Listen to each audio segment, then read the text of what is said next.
Hello नमस्ते, बहुत बहुत स्वागत है आपका निम्बस आईएएस एकेडमी के यूट्यूब प्लेटफॉर्म पे।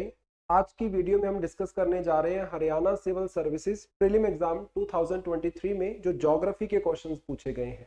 उससे पहले आपके लिए एक इम्पॉर्टेंट इन्फॉर्मेशन है, निम्बस एकेडमी के द्वारा हरियाणा प्रीलिम एग्जाम के लिए जो टेस्ट सीरीज है उसको लॉन्च कर दिया गया है। 9 दिसंबर 2023 से आप इस टेस्ट सीरीज को अवेल कर सकते हो हमारी official application that is nimbus academy पे जाके। और ये जो टेस्ट सीरीज है इसमें आपके पास टोटल 25 टेस्ट रहने वाले हैं और टोटल कॉस्ट जो इसकी रहेगी दैट इज 799 ओनली। इस टेस्ट सीरीज के अंदर आपके पास फुल लेंथ टेस्ट होंगे, सेक्शनल टेस्ट होंगे एंड सीसेट के 4 टेस्ट आपको इसी टेस्ट सीरीज के अंदर देखने को मिल जाएंगे। तो आप जाके निम्बस एकेडमी की ऑफिशियल एप्लीकेशन को डाउनलोड कीजिए और इस टेस्ट सीरीज का फायदा उठा सकते हो।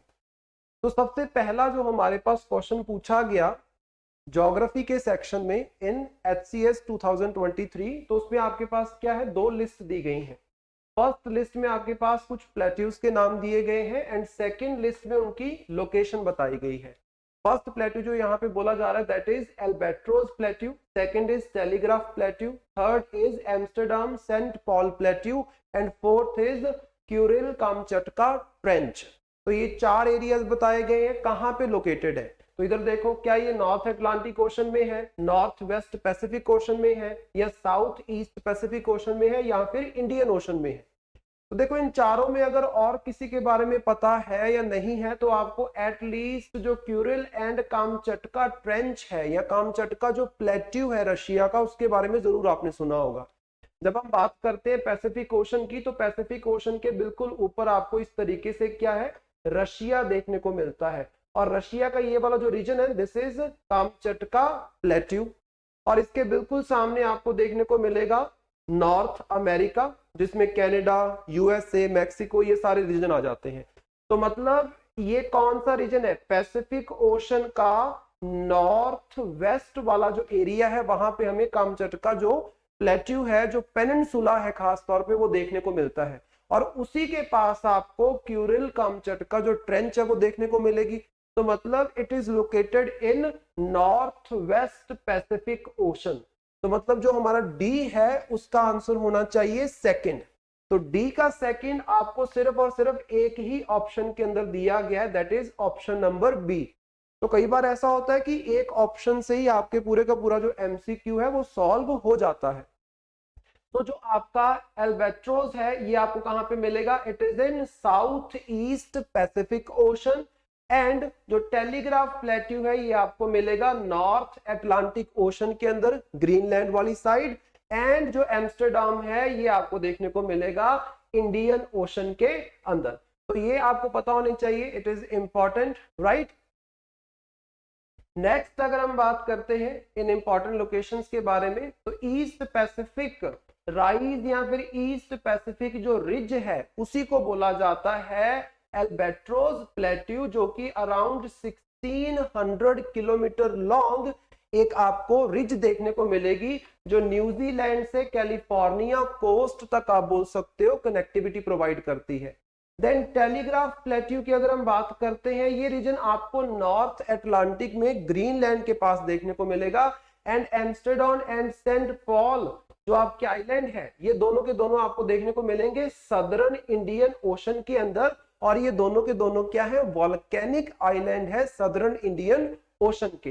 एंड क्यूरिल कामचटका आपको north west of the Pacific ocean देखने को मिलेगा, इसके क्लोज जापान एंड रशिया के पास आपको ये क्यूरिल एंड कामचटका जो ट्रेंच है वो देखने को मिलती है, और वहीं पे कामचटका पेनिनसुला भी मिलेगा।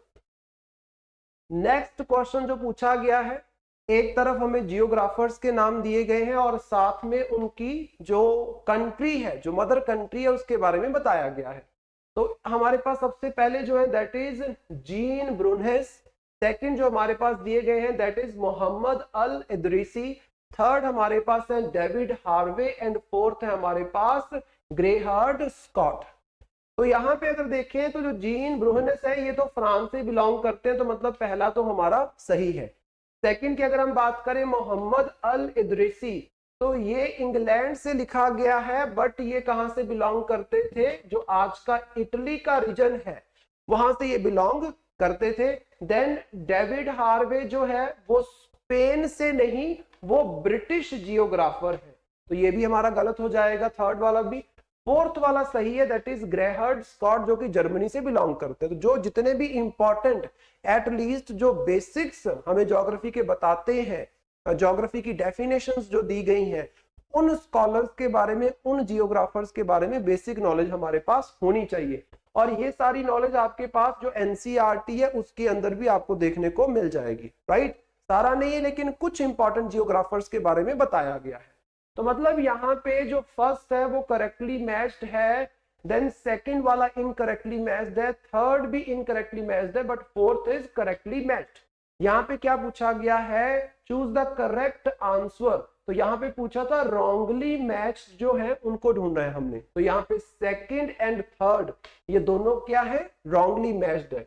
तो जैसे मैंने आपको बताया, जो अबू अब्दुल्ला मोहम्मद अल इदरीसी है, ये मुस्लिम जियोग्राफर हुए हैं, कहां के, सिसिली के। सिसिली जो एक छोटा सा एम्पायर आपको देखने को मिलेगा, कहां पे, जो आज का प्रेजेंट डे इंडिया है। जब इंडिया प्रेजेंट डे इटली जो है, सॉरी, जो इटली है, इस इटली में छोटे छोटे एम्पायर्स हुआ करते थे, जिनको एट द एंड क्या है, एक साथ जोड़ के एक stronger empire of Italy at the end, medieval India के एंड में जाके इसको बनाया गया है। तो वहां के जियोग्राफर हुए हैं, मुस्लिम जियोग्राफर है Mohammad al Idrisi. David W Harvey की अगर हम बात करें, ही बिलोंग टू ब्रिटिश, ब्रिटेन जो आपके कंट्री है वहां से ये बिलोंग करते हैं। और जीन रोहन्स जो है वो फ्रेंच से बिलोंग करते हैं, और इनकी एक इंपॉर्टेंट बुक है जिसका नाम है La Geographie Humaine, that is human geography के ऊपर उनके द्वारा कुछ एक्सप्लेनेशंस दी गई हैं, राइट।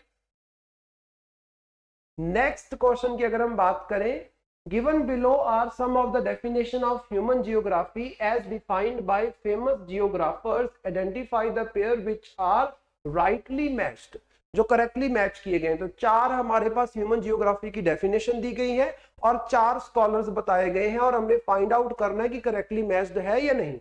सबसे पहले देखो, जो हमारे फ्रेडरिच रेडजेल है, उनके द्वारा क्या बोला गया, human geography is a synthetic study of relationship between human societies and earth surface. बिल्कुल सही है, यही डेफिनेशन जो है वो फ्रेडरिच रेडजेल के द्वारा दी गई है। सेकंड अगर हम बात करें, human geography is the study of changing relationship between the unresting man and unstable earth. ये जो आपकी डेफिनेशन है ये भी बिल्कुल सही है, एलन सैंपल के द्वारा इस डेफिनेशन को दिया गया है। देन थर्ड देखो, human geography offers a new conception of inter relationship between the earth and human beings.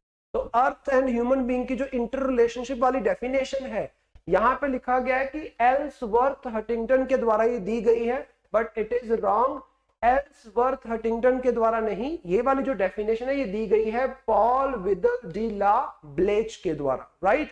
और जो नीचे वाली आपके पास, मतलब ये हमारी गलत होगी। लास्ट वाली जो डेफिनेशन है, that is human geography may be defined as study of nature and distribution of the relationships between geographical environment and human activities and qualities. तो geographical environment, human activities and qualities के relationship वाली जो definition है ये दी गई है किसके द्वारा, एल्सवर्थ हटिंगटन के द्वारा। तो मतलब थर्ड एंड फोर्थ जो है ये इन्होंने उल्टा करके लिख दिया, और पहली दो स्टेटमेंट हमारी बिल्कुल सही है। तो हमारा आंसर क्या हो जाएगा, ओनली 1 एंड 2। तो यहाँ पे जो बेसिक डेफिनेशंस है एंड स्कॉलर्स है वो इंपॉर्टेंट हमारे लिए रहने वाले हैं, वही सारी डेफिनेशंस यहाँ पे दी गई हैं, राइट। नेक्स्ट अगर हम बात करते हैं, नेक्स्ट क्वेश्चन देखो, with reference to the different type of soils found in India, identify the pairs which are wrongly matched। कौन से पेयर्स हैं जो करेक्टली मैच्ड नहीं है। तो यहाँ पे सबसे पहले देखो, sub mountain soil, then karewa soil, then peaty and marshy soil and laterite soil.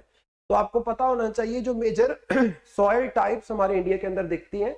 तो सब माउंटेन सॉइल देखो, these are formed by deposition of eroded material and found in the Terai region stretching from Jammu and Kashmir to Assam. तो मतलब ये खास तौर पे Jammu and Kashmir से लेके असम का जो तराई वाला रीजन है, जो माउंटेन्स के आपको फुट हिल्स वाले एरिया से थोड़ा सा आगे जाके मिलेगा, राइट। उस एरिया में जहां पे क्या है, मॉइस्चर अच्छा खासा, आपको वाटर की जो आप बोल सकते हो अवेलेबिलिटी है अच्छी खासी आपको देखने को मिलेगी। दैट तराई रीजन, वहां पे आपको मिलेगी सब माउंटेन सॉइल, ये बिल्कुल सही है।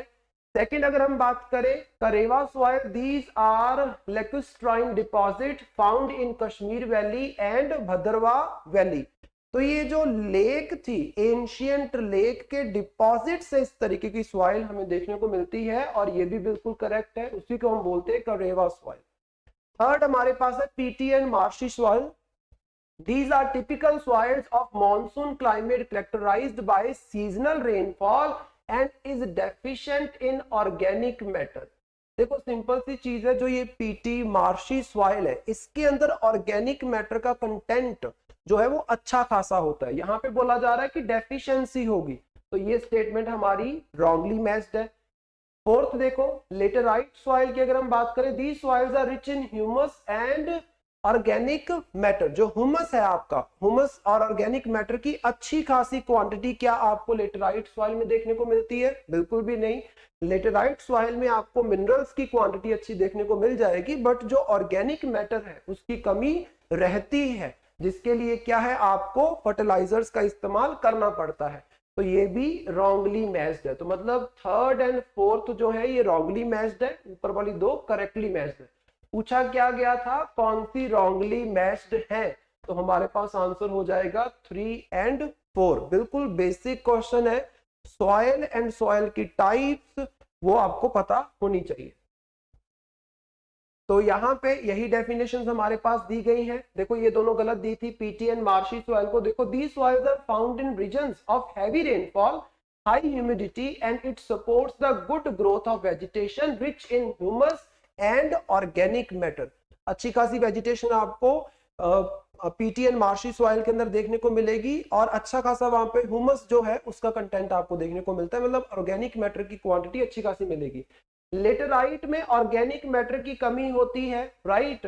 देन नाइट्रोजन की कमी आपको देखने को मिलेगी, फॉस्फेट की कमी देखने को मिलेगी, एंड कैल्शियम की कमी देखने को मिलेगी। But they are rich in iron oxide and potash, आपको अच्छी खासी मात्रा में लेटेराइट सॉइल के अंदर देखने को मिल जाएगा। तो बेसिक डेफिनेशंस हैं, आपको पता होनी चाहिए, और बिल्कुल बेसिक नॉलेज से ये क्वेश्चन पूछा गया है।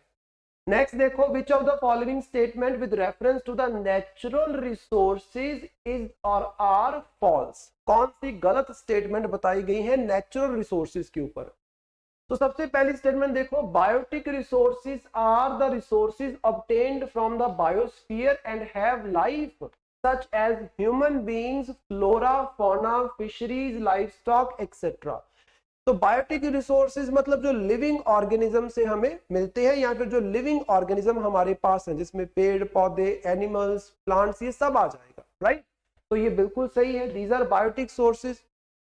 Then the resources which can be reproduced by physical, chemical, mechanical processes are known as non renewable resources. तो जिन रिसोर्सेज को आप दोबारा से बना सकते हो किसी प्रोसेस का इस्तेमाल करके, वो होते हैं renewable resources, not non renewable resources. तो सेकंड स्टेटमेंट गलत है।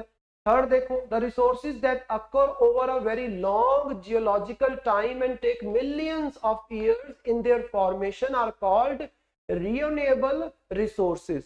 जिन रिसोर्सेज को दोबारा से बनने के लिए बहुत सारे साल लगते हैं, मिलियंस ऑफ इयर्स लग जाते हैं, उनको हम बोलते हैं नॉन रिन्यूएबल रिसोर्सेज। यहाँ पे दिया गया है रिन्यूएबल, तो ये स्टेटमेंट भी हमारी गलत हो जाएगी। और हमने क्या देखना था, कौन सी स्टेटमेंट हमारे पास यहाँ पे फॉल्स स्टेटमेंट है।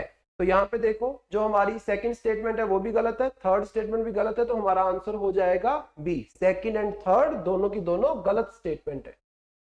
तो यहाँ पे biotic and abiotic resources are important, question पूछे जाते हैं प्रीलिम के अंदर। बायोटिक जो क्या है, लिविंग जो स्पीशीज है उनसे हमें मिलेंगे, और एबायोटिक क्या है, जो नॉन लिविंग आपके पास रिसोर्सेज है। लिविंग में आपके पास फंगस हो सकता है, प्लांट्स हो सकते हैं, एनिमल्स हो सकते हैं, बैक्टीरिया हो सकता है। एबायोटिक में आपके पास सॉइल है, लाइट है, वाटर है, एयर है, ह्यूमिडिटी है, टेम्परेचर है, ये सारी नॉन लिविंग चीजें हैं, राइट। तो यहाँ पे अगर हम बात करें जो आपके बायोटिक रिसोर्सेज हैं ये रिन्यूएबल भी हो सकते हैं, नॉन रिन्यूएबल भी हो सकते हैं। नॉन रिन्यूएबल बायोटिक रिसोर्सेज की अगर एग्जांपल देखनी हो तो दैट इज कोयला एंड मिनरल ऑयल। कोयला अगर आप एक बार यूटिलाइज कर लेते हो तो मिलियंस ऑफ ईयर्स लगते हैं दोबारा से इसको बनने के लिए, but it is biotic resource, क्योंकि जो कोयला है ये बायोलॉजिकल प्रोसेसेस के थ्रू आपको जो सेडिमेंट्री रॉक है उसके अंदर देखने को मिलेगा। It is a part of sedimentary rock. Next अगर हम बात करें, एक तरफ हमारे पास डैम के नाम दिए गए हैं, दूसरी तरफ रिवर के नाम दिए गए हैं कि कौन सा डैम कौन सी रिवर के ऊपर बना हुआ है। आपके पास 4 रिवर्स है, पेनार रिवर है, देन शरावती रिवर है, देन मंजीरा रिवर है एंड सतलुज रिवर है। देखो सतलुज काफी कॉमन रिवर है, जब हम इंडस रिवर के सिस्टम को पढ़ते हैं तो उसमें एक इंपॉर्टेंट ट्रिब्यूटरी आती दैट इज सतलुज, और सतलुज के ऊपर जो डैम बने हुए हैं उसकी एटलीस्ट आपको नॉलेज होनी चाहिए। जैसे फॉर एग्जांपल आपके पास नाथपा झाकड़ी डैम जो है ये कहां पे बना हुआ है, सतलुज रिवर के ऊपर।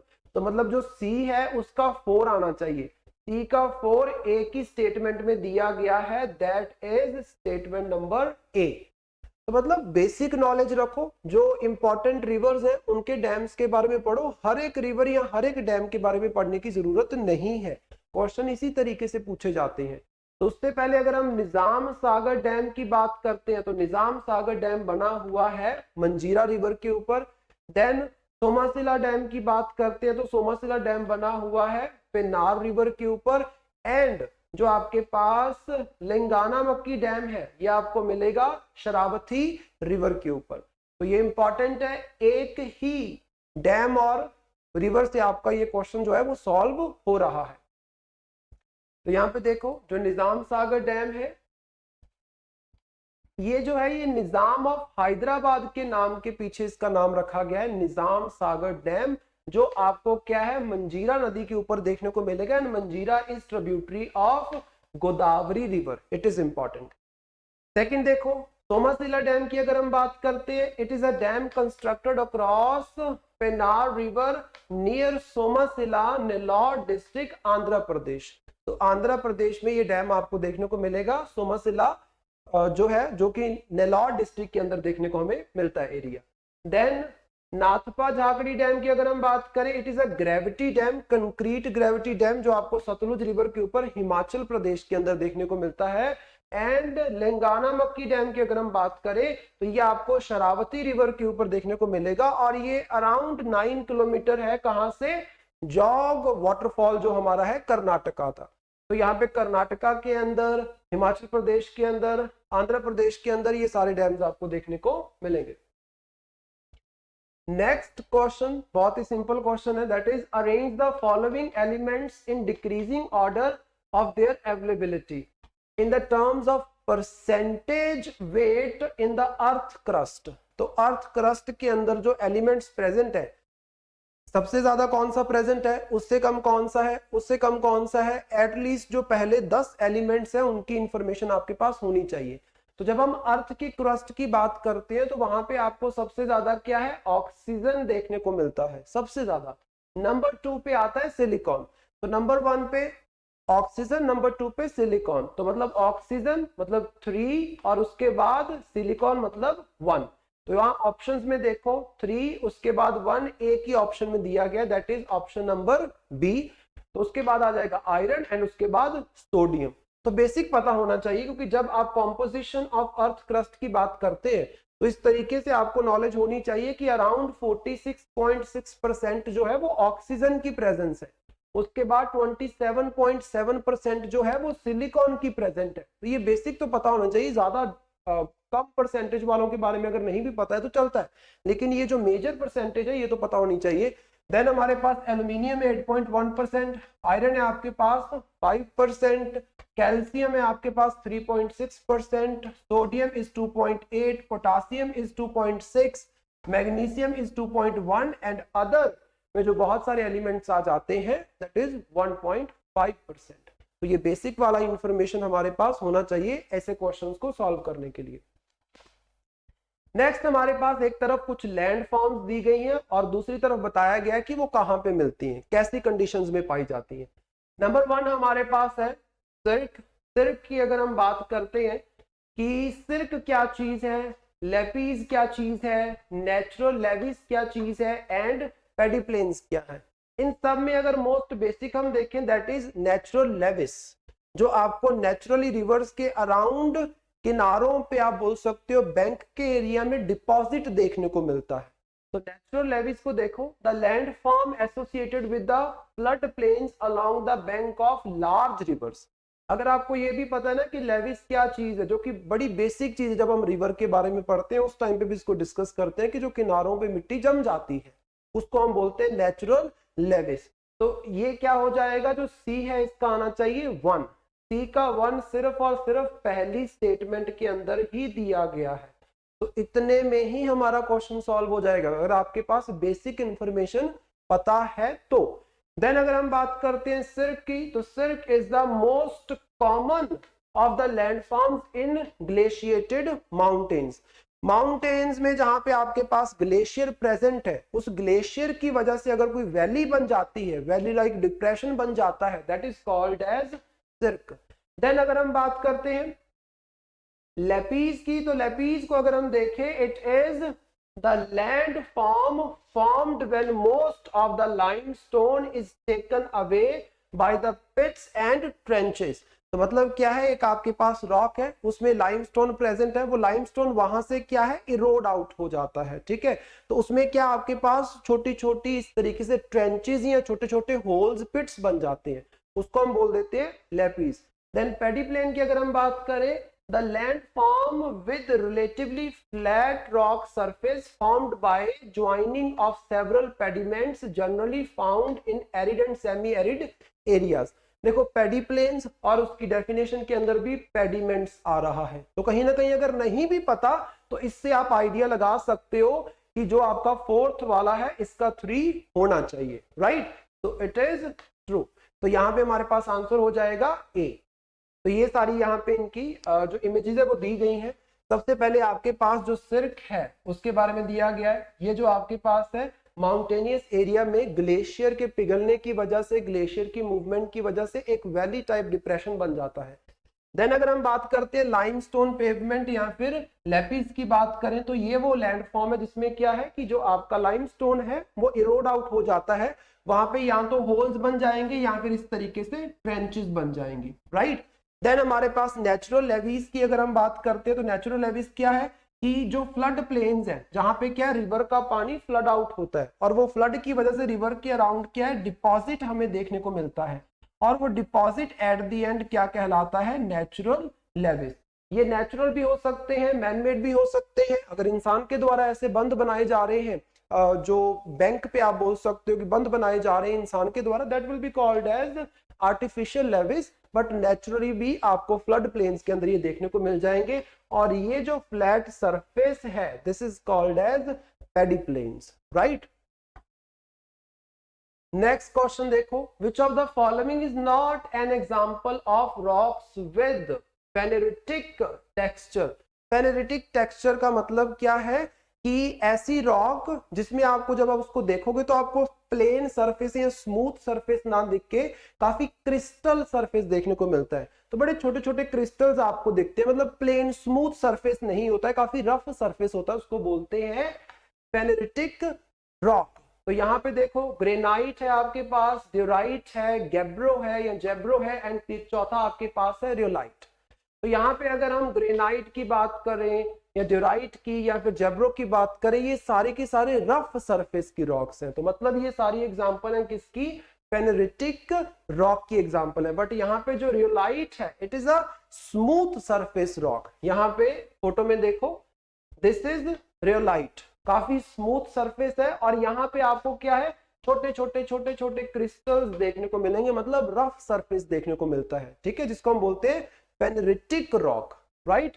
तो ये आपको बेसिक पता होना चाहिए।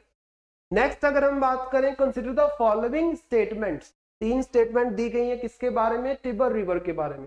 टिबर river delta is not an example of cuspate delta. तो डेल्टा की अलग अलग तरह की आपने फॉर्म्स पढ़ी होंगी, किस तरीके से डेल्टा बनता है, किस शेप में डेल्टा बनता है, किस तरीके से डिस्ट्रीब्यूटरीज वहां पे बनती हैं। तो यहाँ पे बोला जा रहा है कि जो आपकी टिबर रिवर है इसका जो डेल्टा है वो कस्पेट डेल्टा नहीं है। सेकंड स्टेटमेंट देखो, टिबर रिवर एंटर्स इनटू टेरेथ्रियन सी। टेरेथ्रियन सी की अगर हम बात करें तो हमें इटली के पास ये सी देखने को मिलता है, इटली के वेस्टर्न साइड पे ये सी आपको देखने को मिलेगा, मेडिटेरेनियन के पास ही ये सी पड़ता है। देन अगर हम बात करें तो Tiber river flows through the city of Rome, तो मतलब क्या ये जो रिवर है क्या ये रोम के थ्रू फ्लो होके जाती है, मतलब क्या ये इटली की आपकी रिवर है? तो बिल्कुल सही है, रोम से फ्लो होके जाती है, टेरिथ्रियन सी में जाके एंटर करती है, बट इसका जो डेल्टा है वो कस्पेट डेल्टा है। इन्होंने क्या बोला कि कस्पेट डेल्टा नहीं है, तो पहली स्टेटमेंट हमारी गलत हो जाएगी। Second and third statement are true. यहां पे क्या पूछा गया था, करेक्ट ऑप्शन कौन सी है, तो 2 और 3 हमारी करेक्ट ऑप्शन हो जाएगी।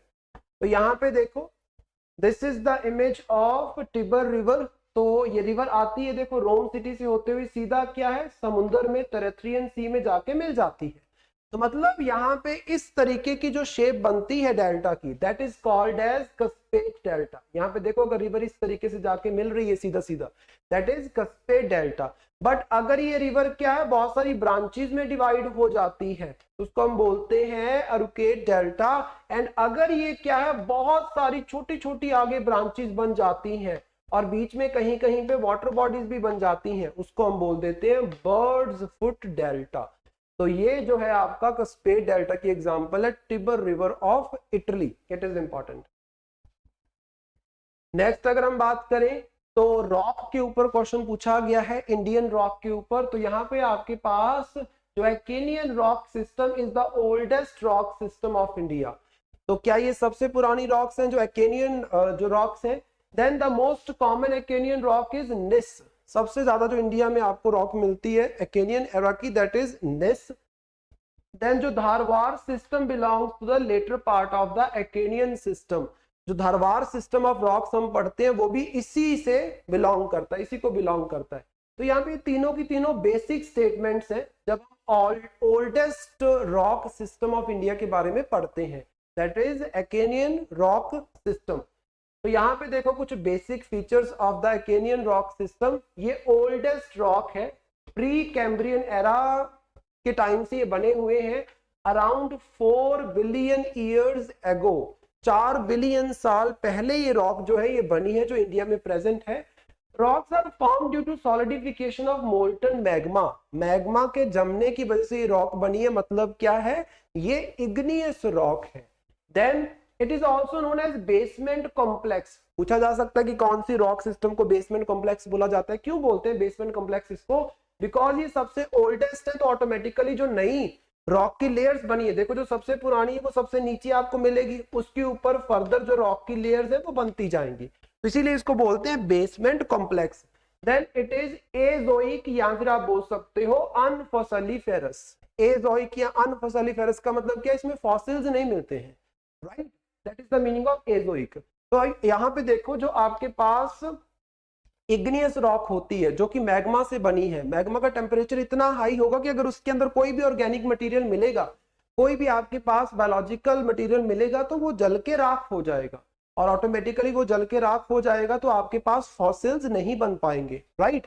तो जो आपकी इग्नियस रॉक है उसमें फॉसिल्स प्रेजेंट नहीं होते हैं, fossils present in sedimentary rock. तो यहाँ पे ये स्टेटमेंट भी हमारी देखनी है। देन फोलिएटेड, फोलिएटेड का मतलब क्या है, इसमें आपको छोटी छोटी थिन थिन शीट्स देखने को मिलेंगी, प्लस ये थॉरली क्रिस्टलाइन होता है। क्यों? क्योंकि ये आपके वोल्केनिक इरप्शन से बना है और छोटे छोटे क्रिस्टल्स आपको देखने को मिलेंगे। Size of the crystal depends upon कि कितने टाइम में वो जम रहा है, मॉल्टन जो मैग्मा है। एंड प्लूटोनिक इंट्रूजन भी बोला जाता है। देखो ये ज्यादातर रॉक आपको क्या है, inside the surface of earth देखने को मिलेगी, that is intrinsic igneous rock. तो उसी की एक एग्जांपल है ये वाला जो हमारा सिस्टम है, that is intrinsic igneous rock. Next हमारे पास जो क्वेश्चन है that is about what is the correct sequence of the given geographical features from south to north. तो मतलब साउथ से नॉर्थ की तरफ आपने अरेंज करना है, कुछ एरियाज आपको बताए गए हैं। सबसे पहले है south sandwich trench. South sandwich trench हमें देखने को मिलेगी जो अटलांटिक ओशन है उसके बिल्कुल नीचे, साउथ अमेरिका के बिल्कुल नीचे, साउथ अमेरिका एंड एंटार्क्टिका के बीच में, राइट। सेकंड है हमारे पास that is Puerto Rico trench, ये आपको मिलेगी सेंट्रल अमेरिका के पास। सेंट्रल अमेरिका में आपको प्यूर्टो रिका जो है आइलैंड्स भी देखने को मिलते हैं, मतलब क्या है, in the northern Atlantic ocean. Then Japan trench की बात करें तो जापान के पास हमारे पास जो नॉर्दर्न पैसिफिक ओशन है वहां पे देखने को मिलेगी। क्यूरिल ट्रेंच भी जो है ये जापान ट्रेंच के पास ही देखने को मिलती है। तो साउथ टू नॉर्थ हमने इसको अरेंज करना है। अगर हम एक रफ यहाँ पे डायग्राम बनाए तो अगर ये हमारे पास नॉर्थ अमेरिका है और ये है हमारे पास साउथ अमेरिका, यहाँ पे आपको मिलता है जो सैंडविच वाली हमारी फ्रेंच है, और यहाँ पे आपको मिलेगी जो प्यूर्टो रिका आपकी फ्रेंच है, right, that is in central American region. Then उसके बाद अगर हम बात करें, इधर हमारा हो गया यूरोप, और यूरोप के साथ यहाँ पे आपका है एशिया। यहाँ पे आपको मिलेगा जापान, तो यहाँ पे जापान ट्रेंच है और उसके ऊपर जो है वो आपको क्यूरिल ट्रेंच देखने को मिलेगी। तो मतलब सदर्न मोस्ट ये है, देन ये है, then Japan and then Kuril. तो मतलब हमारा जो करेक्ट आंसर है वो हो जाएगा ए। तो यहाँ पे इस तरीके से जो इंपॉर्टेंट जियोग्राफिकल लोकेशंस है उनको अरेंज करना आ सकता है। साउथ टू नॉर्थ हो सकता है, ईस्ट टू वेस्ट हो सकता है, एंड वाइस वर्सा, राइट। तो जो भी इंपॉर्टेंट लोकेशंस आप पढ़ते हो जियोग्राफी के अंदर उनके बारे में याद रखना है। तो सबसे पहले यहाँ पे देखो जो ये आपका रीजन है, this is the Kuril trench, जो Kamchatka trench, Kuril Kamchatka trench पहले भी क्वेश्चन में पूछा गया। देन उसके नीचे आपके पास जापान ट्रेंच, राइट। देन अगर हम बात करें ये जो फॉकलैंड आइलैंड्स हैं, फॉकलैंड आइलैंड के बिल्कुल पास मिलेगा आपको साउथ सैंडविच आइलैंड, जो क्या है एंटार्क्टिका एंड साउथ अमेरिका के बीच में आपको देखने को मिलेगा सदर्न अटलांटिक ओशन के अंदर। देन अगर हम प्यूर्टो रिका ट्रेंच की बात करते हैं तो ये आपको मिलेगा डोमिनिकन रिपब्लिक के बिल्कुल पास, that is your Caribbean sea, मतलब क्या है नॉर्थ अटलांटिक ओशन के रीजन के अंदर, राइट। तो ये कुछ इंपॉर्टेंट क्वेश्चंस है जो 2023 के प्रीलिम एग्जाम में पूछे गए हैं। तो ज्योग्राफी हमेशा इंपॉर्टेंट रहता है, 10 से 15 क्वेश्चन ज्योग्राफी वाले सेक्शन से पूछे जाते हैं, तो इस चीज को आपने बहुत अच्छे से कवर करना है। फ्यूचर में हमारी जो वीडियोस हैं, जो हमने फ्री बैच स्टार्ट किया है हरियाणा सिविल सर्विसेज का, उसमें ज्योग्राफी का भी आपको कंप्लीट सिलेबस जो है वो कवर करवाया जाएगा। तो ऐसी इंटरेस्टिंग वीडियोस के लिए do like, share and subscribe nimbus IAS Academy YouTube channel. Thank you so much, best wishes.